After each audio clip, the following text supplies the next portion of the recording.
The final whistle had already sounded, but Lionel Messi did not move immediately. Around him, Spain's players were running toward one another. Red shirts disappeared beneath a wave of bodies. Fireworks waited above the New York-New Jersey night, and somewhere inside the noise, a scoreboard recorded the final result. Spain 1, Argentina 0. For more than 90 minutes, Argentina had resisted. Then Enzo Fernandez was sent off. In extra time, Ferran Torres found the goal that ended Argentina's attempt to defend the World Cup. Messi stood inside another losing final. But this time, the image felt different. There was no accusation left to answer. No national debate about whether he cared enough. No missing trophy that could be used to measure his career. At 39, after 6 World Cups, he had already lifted the prize that once seemed determined to escape him. This defeat could hurt him. It could not define him, because Lionel Messi's story was never simply about winning the World Cup. It was about everything his body, his family, and his identity had to survive before he was able to touch it. Long before defenders chased him across the greatest stadiums in football, a syringe waited for him at home in Rosario. Long before the Ballon d'Or trophies, the Champions League finals, the records, and the global fame, there was a small boy whose dream appeared to be growing faster than his body. Lionel Andrés Messi was born on el 24 de junio de 1987 in Rosario, Argentina. His father, Jorge, worked in the metal industry. His mother, Celia, worked and cared for their 4 children. Their household was not built around luxury or celebrity. It was built around work schedules, school, shared meals, and football whenever there was enough space and daylight. Lionel played with his brothers, Rodrigo and Matias, and with older children who were usually taller and stronger. But when the ball reached his left foot, physical size became less important. He did not overpower defenders.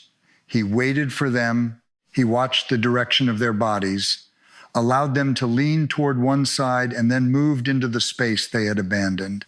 Even as a child, he appeared to understand that football was not always about running faster. Sometimes it was about seeing earlier. At Grandoli, where his father sometimes coached, adults began to recognize something unusual in the smallest boy on the field. His grandmother, Celia Oliveira, recognized it before almost everyone else. She took him to matches, encouraged him, and argued that he deserved to play even when coaches worried about his size. Years later, after scoring in Barcelona, Buenos Aires, Doha, or Miami, Messi would raise both hands toward the sky. The gesture was brief, but it carried her into celebrations she never lived to see. Messi eventually joined Newell's Old Boys, where the youth team formed by players born in 1987 became known for its dominance. The team won repeatedly. Messi scored constantly. His talent developed at a speed his body could not match. Around the age of 10, doctors diagnosed him with a growth hormone deficiency. Football suddenly became connected to medical appointments, measurements, and recurring expenses. The treatment required regular injections. At first, his parents helped him. Later, Messi learned to administer them himself. It became part of the evening routine. There was the medicine on the table and the football on the floor. One represented the body he had been given. The other represented the future he wanted. The treatment was expensive, and the family could not be certain that the cost would remain manageable. Newell's recognized his talent, but the long-term financial support surrounding his treatment remained uncertain. For the Messi family, hope became inseparable from calculation. They had a child with extraordinary ability, but ability alone could not guarantee that his body would develop enough for professional football. Then Barcelona became interested. The opportunity offered elite training, medical support, and entry into one of the most important football institutions in the world. It also required a 13-year-old boy to cross an ocean. In 2000, Messi left Rosario for Spain. At the airport, The departure carried more than excitement. Relatives and neighbors gathered. His family entered the taxi in tears. Lionel was old enough to understand that people were saying goodbye, but too young to know how long separation could remain inside a person. Barcelona's trial confirmed what scouts had reported. Messi moved through defenders with an intelligence that made his small frame appear irrelevant, but the club still hesitated over the commitment. His father needed certainty. The family could not rebuild its life around a possibility. On the 14th of December 2000, Barcelona sporting director Carles Rexach wrote a commitment on a paper napkin during a meeting at a tennis club. The napkin was not a complete professional contract, but it represented a promise that Barcelona would move forward. A small piece of paper carried the future of a family that had already traveled thousands of miles. The agreement solved one problem. It did not create a sense of belonging. Messi entered a new school, a new country, and an academy filled with boys who had been the best players in their own towns. He was quiet, homesick, and physically smaller than many of the people around him. The family initially moved together, but the adjustment became difficult. His mother and some of his siblings returned to Argentina. Messi remained in Spain with his father.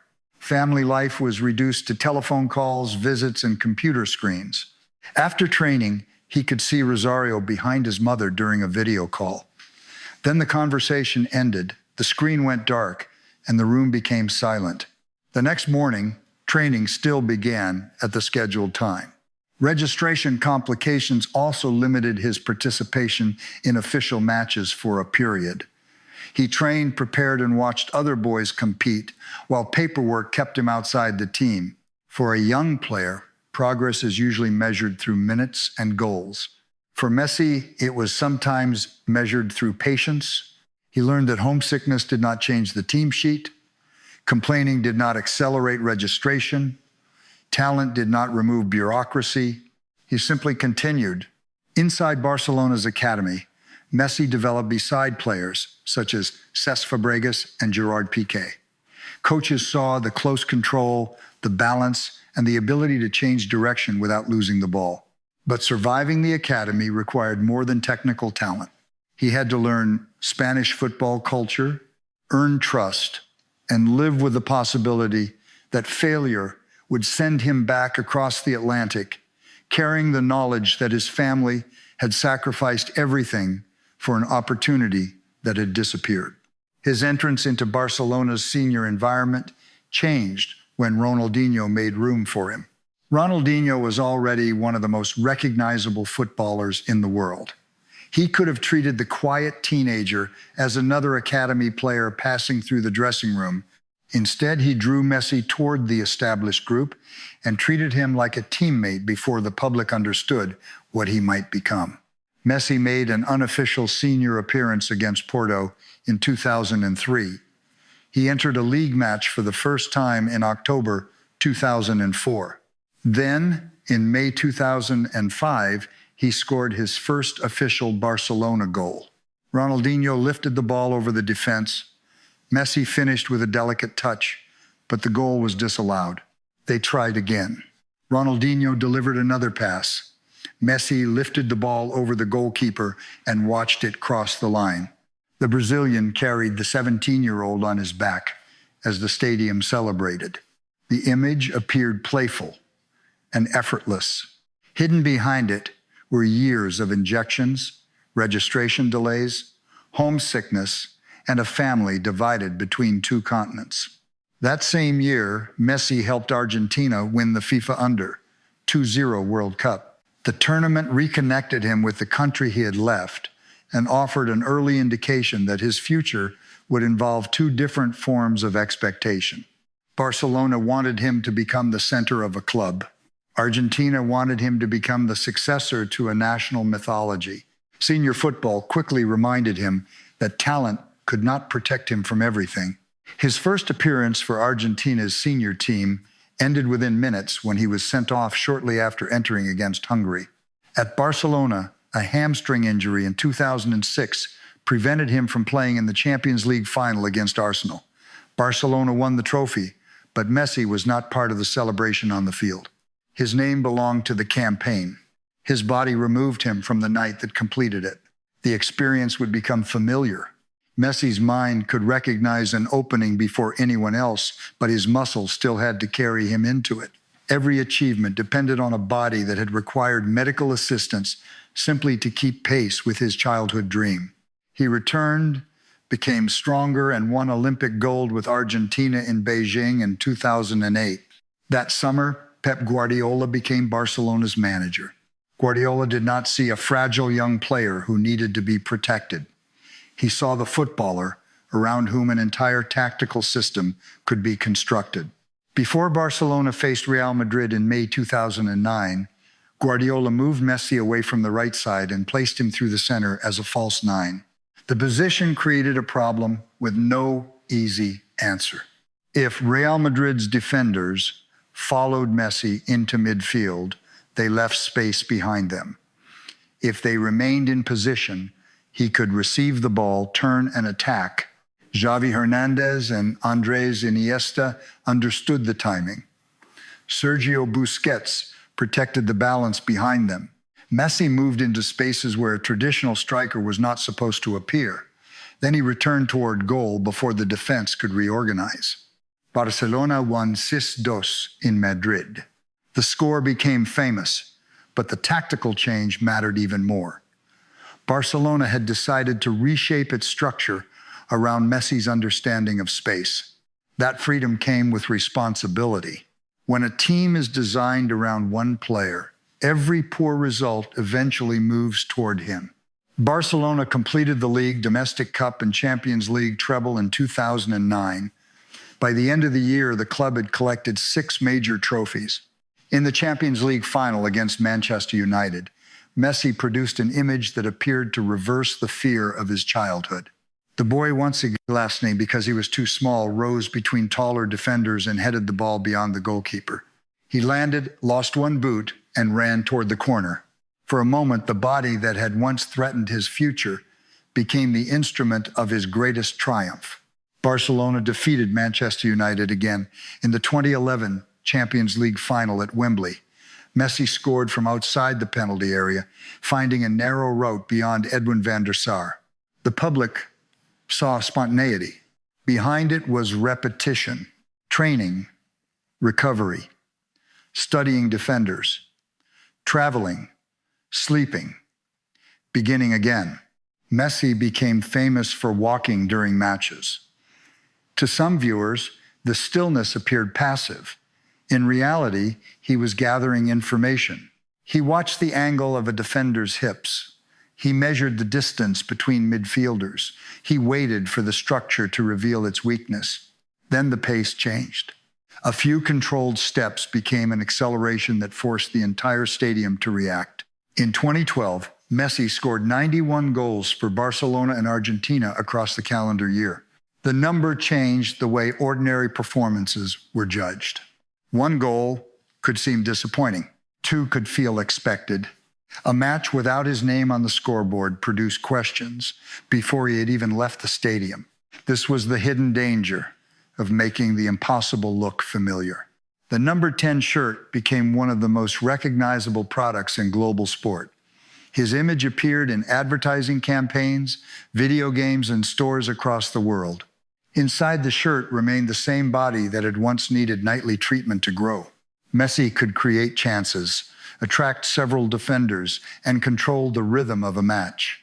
But admiration gradually reduced his permission to be human. Barcelona increasingly depended on him to rescue matches that had lost their structure. At his peak, he was no longer being asked merely to play well. He was being asked to reproduce a version of perfection that no athlete could sustain forever. The 91st goal ended 1 year. The next season began almost immediately. Muscles remember what statistics do not. In 2013, recurring hamstring injuries interrupted the rhythm that had appeared automatic. Messi felt the muscle tighten against Paris Saint-Germain in the Champions League. He left the field, then returned in the second leg before reaching full condition because Barcelona's place in the competition was under threat. Weeks later, Discomfort forced him to stop against Atletico Madrid after Barcelona had already used all its substitutions. The team finished with 10 players. The match continued without the figure around whom so many of Barcelona's movements had been designed. Another muscle injury later that year required a longer recovery. The public counted the matches he missed. Messi lost smaller certainties. The belief that his leg would answer at the exact moment his mind demanded acceleration. The ability to complete an entire training session without hesitation. The confidence to sprint without waiting for pain. Rehabilitation reduced football to movements too modest for television. Measured stretches, controlled exercises, short steps through cones. A clock on the wall replaced the scoreboard. There was no improvisation, no crowd, and no defender to deceive. There was only repetition and the attempt to make his own body trustworthy again. When he returned, his relationship with movement changed. He walked more and accelerated less often. He did not spend energy merely because it was available. He searched for the action that could decide the match. That adjusted body carried him into the 2014 World Cup. Argentina reached the final against Germany at the Maracanã. Messi wore the captain's armband. The match remained scoreless through 90 minutes. Chances appeared and disappeared. In extra time, Mario Götze controlled the ball and scored. The scoreboard changed once. It did not change again. When the final whistle sounded, Germany's players ran toward one another. Argentina's shirts remained scattered beneath the stadium lights. Messi received the golden ball as the tournament's best player. Then he walked past the World Cup trophy. It was close enough for him to see the reflections on its surface, but it did not belong to him.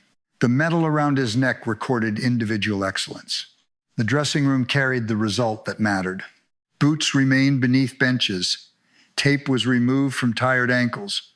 Water bottles stood open on the floor. The players had come within one goal of football's greatest prize. Television could reduce the night to missed chances and one decisive finish. Messi had to live through everything that came afterward. There was no long pause for grief. The club calendar resumed. Training, treatment, and travel returned. His left foot was still capable of changing a stadium, but he had learned that the same body could carry him within a few steps of the World Cup and leave him walking past it. Away from football, Messi's life was being built around someone who had known him before the world did. Antonella Rocuzzo came from Rosario. Their families had been connected through her cousin, Lucas Scaglia, one of Messi's childhood friends. Their relationship became public as Messi's professional schedule became increasingly incompatible with ordinary life. Thiago was born in 2012, Matteo followed in 2015, and Ciro in 2018. Home had to exist beside late matches, early recovery sessions, international flights, sponsor commitments, and constant travel between Barcelona and Argentina. A final could end near midnight. Treatment could begin before the children left for school. A trophy might stand in the house after a victory. The alarm still sounded the next morning. Public photographs showed the family smiling on the field after major matches. Outside the frame were security arrangements, changed dinner times, packed school bags, and calls from different time zones. Messi could hear tens of thousands of people singing his name, then return home to homework and children who were not impressed by his status. Matteo sometimes celebrated goals scored against his father's team simply to provoke him. The detail mattered. At the family table, fame lost its authority. Antonella saw the careful movement. After demanding matches, the ice, the fatigue, and the silence following painful defeats. The body carried the match through the front door. The family also carried the instability created by his career. When Barcelona ended for Messi, his children did not merely watch their father change clubs. They lost the city they understood as home. Before that separation came another period of international disappointment. In the 2015 Copa America final, Argentina and Chile remained scoreless through extra time. Messi converted his penalty, but Argentina lost the shootout. 1 year after the World Cup final, he had again reached the final night and left without the trophy. Argentina did not speak about Messi with one voice.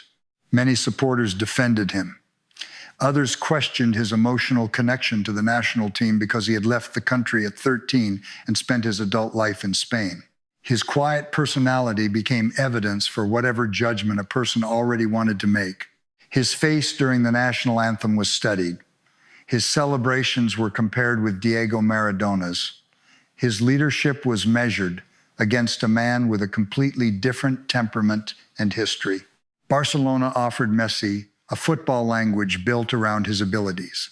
Argentina often gave him a national identity test that could never be fully completed. The 2016 Copa America Centenario returned Argentina to another final against Chile. After another scoreless match, the teams entered a penalty shootout. Messi placed the ball on the spot and began an approach he had repeated thousands of times. The shot rose over the crossbar. For the crowd, the moment lasted seconds. For television, it became an image without an ending. It was replayed from every angle. Messi lowered his head and returned toward the center circle. When Chile won, he sat on the bench with a water bottle near his feet. The scoreboard had stopped. His missed penalty continued moving around the world. After the match, Messi announced that his time with the national team was over. He had reached 4 senior finals with Argentina and lost all of them. The flights, the accusations, the comparisons, and the need to prove that he belonged had accumulated inside one of the quietest figures in football. Then children appeared with signs asking him to stay. Supporters repeated the same message: "Do not leave, Leo." They were not demanding another goal. They were asking him to return. Within weeks, Messi reversed the decision. He said his love for Argentina and its shirt was too strong for him to remain away. The national team jersey returned to the locker. The colors were the same. The memory attached to them had become heavier. At the same time, Messi's public image was being tested away from the field. Spanish legal proceedings examined income connected to image rights between 2007 and 2009. Messi maintained that he had relied on his father and professional advisors to manage the financial arrangements. The court still held him legally responsible. He received a 21-month prison sentence related to unpaid taxes. Under Spanish law, the sentence was later replaced with a financial penalty, and he did not serve time in prison. The legal case ended. The image remained. A footballer celebrated for escaping pressure on the field was photographed entering court to answer questions about documents and signatures. Each morning, he returned to Barcelona's training ground and prepared for another match. But the life surrounding football had become far more complicated than the future imagined by the 13-year-old who crossed the Atlantic.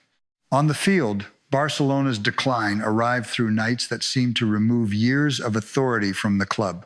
In 2018, Barcelona carried a 3-goal first-leg advantage into the second match against Roma and was eliminated. In 2019, the collapse became even more severe. Barcelona arrived at Anfield, protecting another 3-goal lead. Liverpool won 4-0. The quickly taken corner that produced Liverpool's 4th goal became one of the defining images of the Champions League era. Messi had scored 12 goals in that European campaign. In another season, those numbers might have defined greatness. They could not fill the empty space where another final should have been. After the whistle, the players walked toward the tunnel. The dressing room door closed. The flight home waited. Then training resumed. Football always demands another beginning, even when the previous ending refuses to disappear. In 2020, Bayern Munich removed even the protection of a narrow defeat. Barcelona lost 8-2 inches of Champions League quarterfinal played without supporters during the pandemic. Each Bayern goal required the same walk back toward the center circle. The scoreboard continued changing. The empty stadium offered no anger and no comfort. Something larger than one match, appeared to be collapsing. Less than 2 weeks later, Messi sent Barcelona a burofax, formally requesting permission to leave. The document carried legal precision, but none of the warmth attached to the napkin from 2000. One piece of paper had welcomed a child into the club. The other acknowledged the distance that had developed between the man and the institution he had served for 2 decades. Barcelona disputed his interpretation of the contract and referred to a release clause worth hundreds of millions of euros. Rather than take the conflict into court, Messi remained for one final season. He returned to the same training ground, wore the same crest, and entered the same dressing room, but familiarity had changed. Luis Suarez's departure made the separation more visible. Suarez had been more than an attacking partner. Their families were close. Their children shared school events. Their lives included dinners, conversations, and ordinary routines that never appeared in highlight videos. Great teams are remembered through trophies. The people inside them often remember smaller things. The voice that usually appeared each morning, the laughter after training, the familiar locker that suddenly became empty. By the summer of 2021, Messi and Barcelona had reached an agreement for him to remain. Both sides wanted the relationship to continue. It still became impossible. Barcelona's financial crisis and La Liga's registration regulations prevented the agreement from being completed. On the 8th of August 2021, Antonella sat with Thiago, Matteo, and Ciro inside a small auditorium at Camp Nou. Messi approached the podium, looked toward his family, and began to cry before he could deliver his prepared remarks. Antonella handed him a tissue. The room remained almost silent while the cameras continued recording. Messi admitted that he had not been prepared for the goodbye. Barcelona was not only his employer, it was the city where he became a husband, a father, a captain, and the footballer recognized across the world. His children believed it was home. His medical care, friendships, routines, and professional identity had all been constructed there. There was no final competitive walk around Camp Nou, no farewell match in front of 80,000 voices, no opportunity to leave the number 10 shirt behind after one last night under the lights. At 13, Barcelona had given his body and his dream a future. At 34, he left not because the relationship had lost all meaning, but because the institution could no longer keep him. Paris Saint-Germain offered the next contract. Paris also required the family to begin again. There were new roads, new classrooms, and a new home with no accumulated history. Messi later acknowledged that he was not happy in his daily life during those 2 years. A strong performance could not immediately make the city familiar. A poor result followed him through headlines and criticism. Messi carried the football expectations. His family carried the changing addresses. But only weeks before leaving Barcelona, the story with Argentina had finally begun to change. On 10 de julho de 2021, Argentina faced Brazil in the Copa America final at the Maracanã. Angel Di Maria scored the only goal. When the final whistle sounded, Argentina's players ran toward Messi. They surrounded him until he disappeared beneath blue and white shirts. The celebration did not appear rehearsed. It appeared released. For the first time at senior level, Messi had won a major international trophy. Victory did not erase the lost finals or remove the memory of the penalty that had risen over the crossbar. It changed their position in the story. Those defeats were no longer the ending. Lionel Scaloni had constructed a team that worked around Messi instead of waiting for him to solve every problem alone. Rodrigo de Paul covered enormous distances. Emiliano Martinez gave Argentina a goalkeeper comfortable inside moments of severe pressure. Di Maria carried his own history of injuries and missed finals. The younger players had grown up watching Messi. They did not treat him as a distant celebrity. They treated his remaining opportunities as a responsibility shared by the group. Argentina arrived at the 2022 World Cup in Qatar after a long, unbeaten run. Then it lost the opening match to Saudi Arabia. The old anxiety returned immediately. Another tournament appeared capable of collapsing before it had truly begun. Messi asked his teammates and supporters to trust the group. Against Mexico, with Argentina's campaign tightening around them, he received the ball outside the penalty area and drove a low shot into the corner. The sound inside the stadium changed before the ball had settled. Argentina continued through the tournament, survived a chaotic quarterfinal against the Netherlands, and met Croatia in the semifinal. Near the right touchline, Messi faced Joško Gvardiol, one of the strongest young defenders in world football. At 35, Messi slowed, protected the ball, changed direction, and accelerated along the line. He carried Gvardiol toward the penalty area before passing to Julian Alvarez. It was not the same movement Messi had produced at 25. It was more controlled. There was less wasted distance. Every remaining step served a purpose. The final against France refused to end normally. Messi scored from the penalty spot. Argentina led 2-0. Then Kylian Mbappe scored twice and pulled France level. Messi scored again in extra time. Mbappe completed a hat-trick. In the final seconds, Emiliano Martinez stopped Randall Kolo Muani from close range and prevented France from winning. The match moved to penalties. Messi took Argentina's first kick and scored. Then he returned to the line and waited while his teammates carried the remaining responsibility. Gonzalo Montiel converted the final penalty. For a moment, Messi barely moved. His hands rose toward his face as though his body needed time to understand what the scoreboard had confirmed. Antonella and the children later joined him on the field. Messi touched the World Cup, held it close, and raised it above the teammates who had carried the story with him. The cameras captured completion. Outside the frame were the treatment rooms, the flights, the 4 lost finals, the retirement announcement, the signs asking him to return, and the family that had received him after every previous defeat. In 2014, he had walked past the trophy. 8 years later, his children stood beside him while he carried it away. After Paris, Messi chose Inter Miami. His first appearance in July 2023 ended with the ball resting outside the penalty area during the final seconds of a level match. Thousands of telephones rose above the crowd. Messi sent the free kick over the wall and into the upper corner. The shirt was pink. The stadium was smaller than Camp Nou. The voices carried a different accent, but the movement remained recognizable.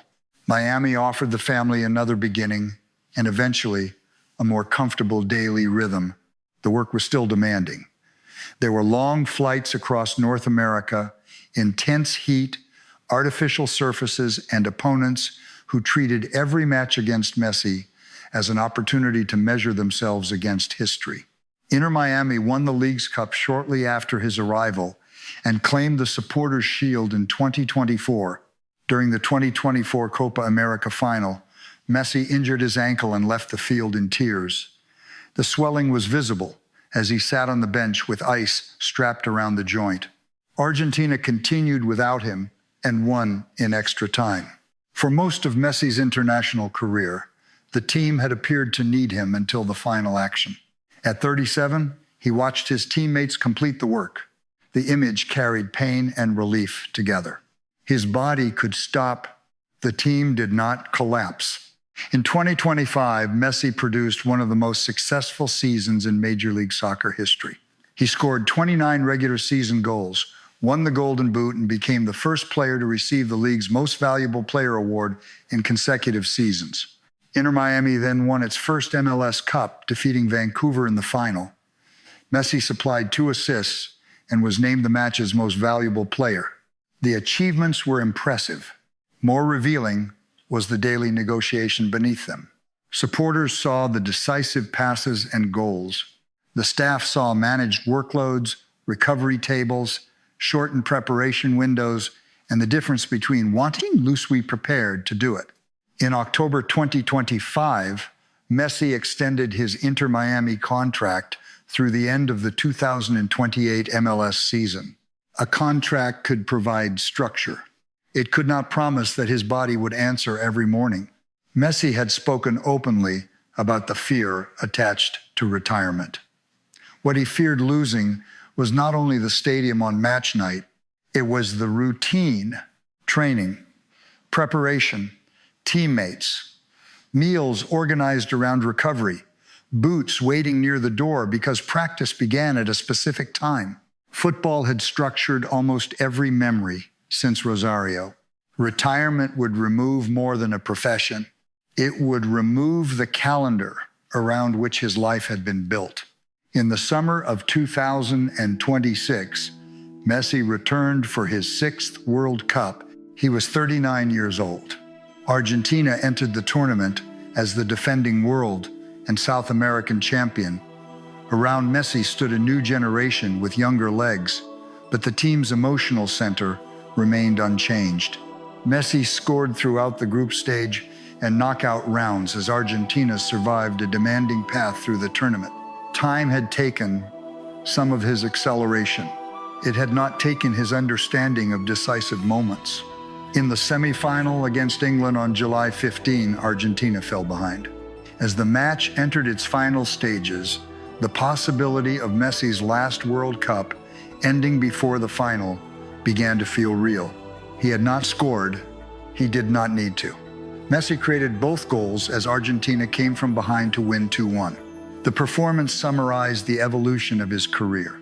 He no longer needed to dominate every minute. He waited for the few seconds in which one pass could change the emotional direction of an entire match. Argentina advanced to face Spain. It was Messi's third World Cup final, a distinction previously achieved by only one other player, Brazil's Cafu. The match was played on the 19th of July 2026 at the New York, New Jersey Stadium. The location carried an old memory.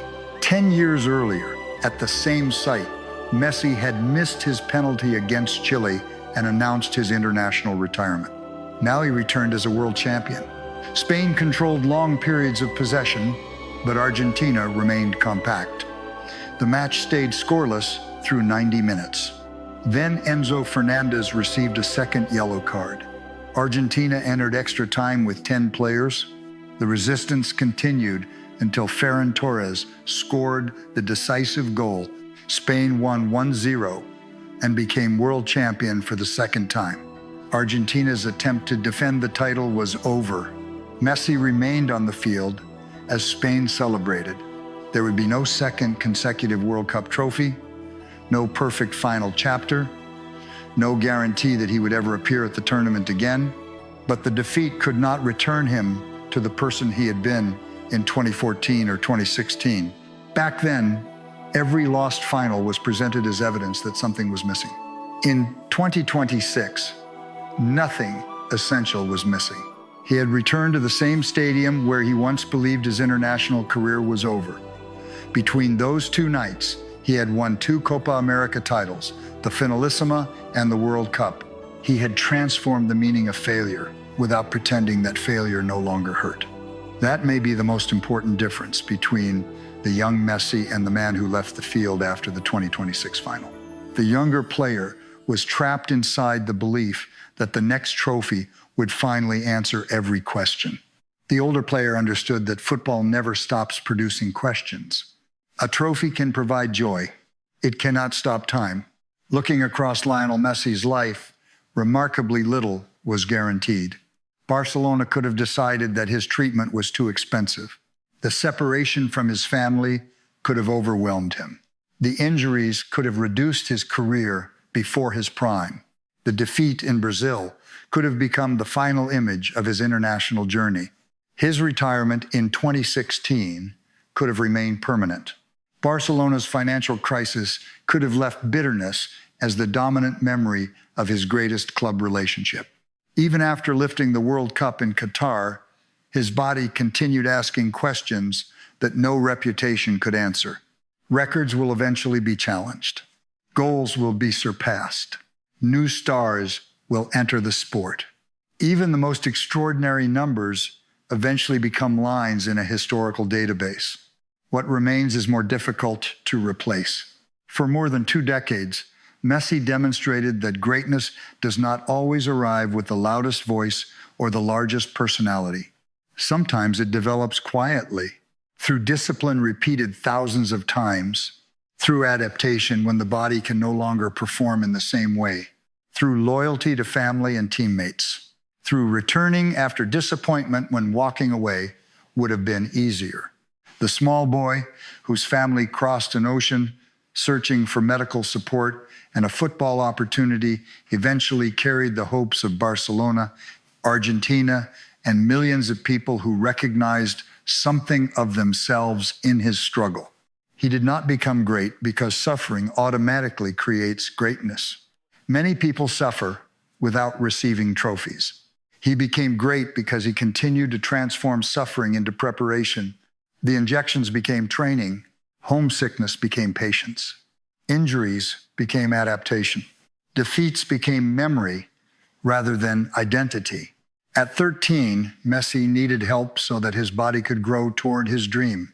At 39, he asked that body for something far simpler: another healthy morning, another training session, another opportunity to wear the shirt, another match before the structure that had organized his entire life finally disappeared. One day, another captain will lead Argentina. Another player will wear the number 10. Another generation will create its own moments and arguments. Football has never promised perfect endings, even to its greatest champions. Lionel Messi did not leave the 2026 World Cup holding the trophy. He left with something that had taken even longer to earn: the right to be remembered without one final result controlling the meaning of everything that came before it. The boy from Rosario had once needed medicine simply to keep growing. The man he became helped millions understand that greatness is not measured only by the final trophy in your hands. It is also measured by how long you remain faithful to the dream after pain, doubt, and time have given you every reason to stop.